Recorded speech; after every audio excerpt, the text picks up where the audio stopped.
Hello everyone, welcome back to our channel future study. तो guys, इस video में BA programme semester 4 के student है जो आपका डिसिप्लिन सब्जेक्ट है पॉलिटिकल साइंस अंतर्राष्ट्रीय संबंधों का परिचय। इसके इम्पोर्टेंट क्वेश्चन विद आंसर आपको इस वीडियो में बताने जा रहे हैं और ये वीडियो इम्पोर्टेंट होने वाली है due SOL NCWEB college student के लिए। ठीक है, तो इसमें हम देखते हैं किस क्वेश्चन का आंसर आपको बताने जा रहे हैं। तो देख सकते हैं क्वेश्चन आपके सामने लिखा है अंतर्राष्ट्रीय राजनीतिक पर शीत युद्ध के प्रभाव। तो इस क्वेश्चन का आंसर आपको इस वीडियो में कंप्लीट बताएंगे और ये हमारी क्लासेस थर्ड होने वाली है। इससे पहले की बाकी की क्लासेस आपने नहीं देखी तो देख लीजिएगा, लिंक आपको डिस्क्रिप्शन बॉक्स में मिल जाएगा।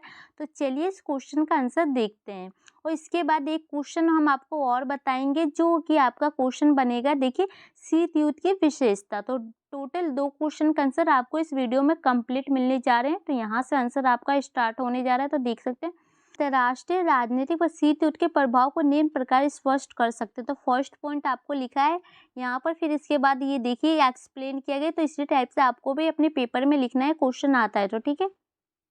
तो देखते हैं इसका आंसर।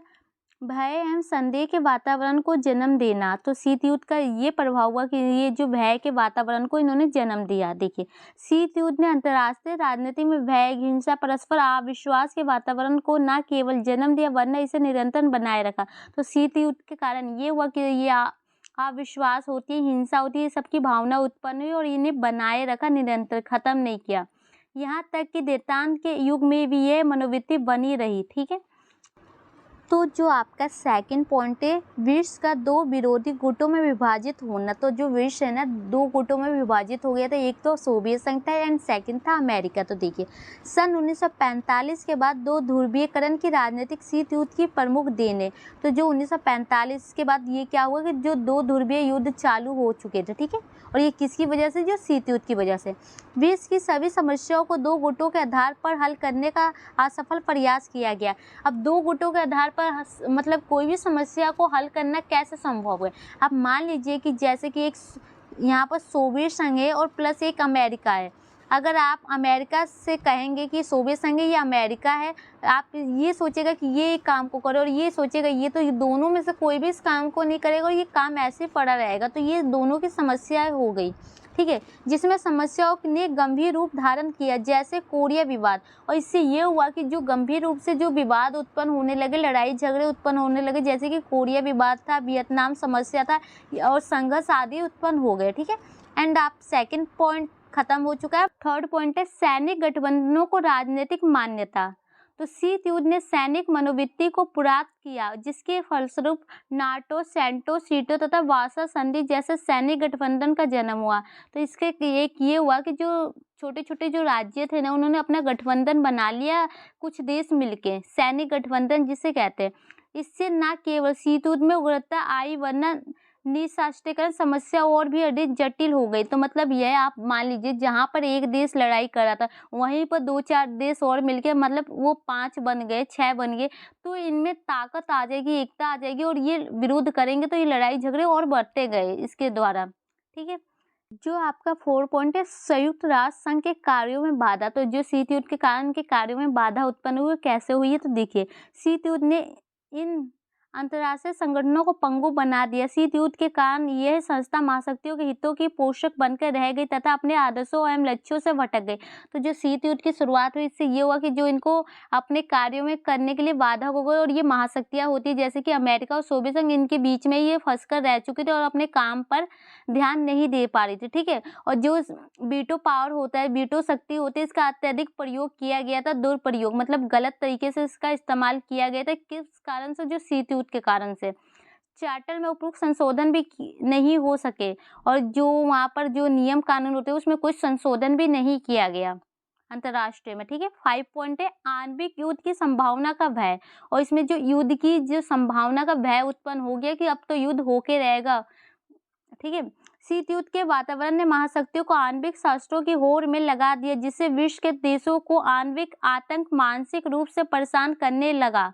आणविक शस्त्रों के परिच्छेद में परंपरागत राजनीतिक व्यवस्था की संरचना ही बदल गई। तो इसमें ये हुआ कि जो महाशक्तियाँ थी ज़्यादा से ज़्यादा हथियार बनाने की कोशिश में लग गई कि जो लड़ाई शुरू होगी शीत युद्ध के बाद, तो वो उन दोनों को सामना करना पड़ेगा तो अपने बचाव के लिए। तो जिसकी वजह से इनकी तहस-नहस पूरी तरह से इनकी संस्था होती है, जो इनके संसाधन होते हैं ख़त्म हो चुके हैं। तो आपका 6 पॉइंट है मानवीय कल्याण कार्यक्रम की उपेक्षता। शीत युद्ध के फलस्वरूप विश्व की राजनीति दो भीमकाय देशों के मध्य केंद्रित हो गई तथा मानव कल्याण से संबंधित कई कार्य ठप हो गए। तो जो शीत युद्ध के कारण आपको पता चला तो दो महाशक्तियां बन गई थी, एक तो सोवियत संघ थी और एक अमेरिका। तो जिसके कारण कि जो मानव कल्याण की भावना होती है, वो सब जो कार्य होते हैं वो सब बंद हो गए, उस पर कोई ध्यान देने के लिए राजी नहीं था।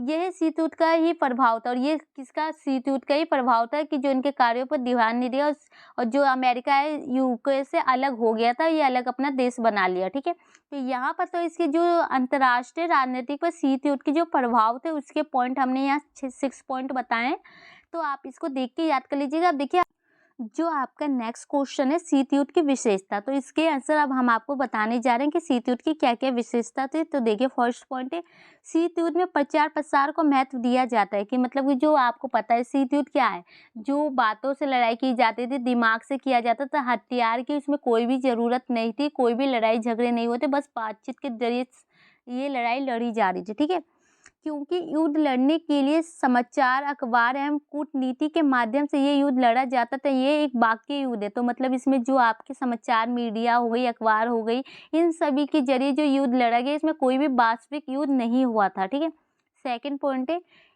शीत युद्ध को दिमाग में युद्ध के प्रश्न लेने वाला युद्ध कहा जाता है, क्योंकि इसमें युद्ध जैसे हालात सामने आ जाते हैं परंतु युद्ध होता नहीं है। तो इसमें दिमाग में जो युद्ध लड़ा जाता है इसको इस नाम से भी जाना, जैसे कि आप मान लीजिए किसी को आप पर किसी पर गुस्सा आ रहा है, किसी इंसान पर, आप सोचते हैं इसको मैं जान से मार दूं, लेकिन आप सच में नहीं मारते, आप अपने दिमाग में उसे सोचते, तो इसका मतलब क्या है, ये लड़ाई है, आपके संघर्ष कर रहे हैं आप। ठीक है, इसी टाइप से यहाँ भी हुआ था।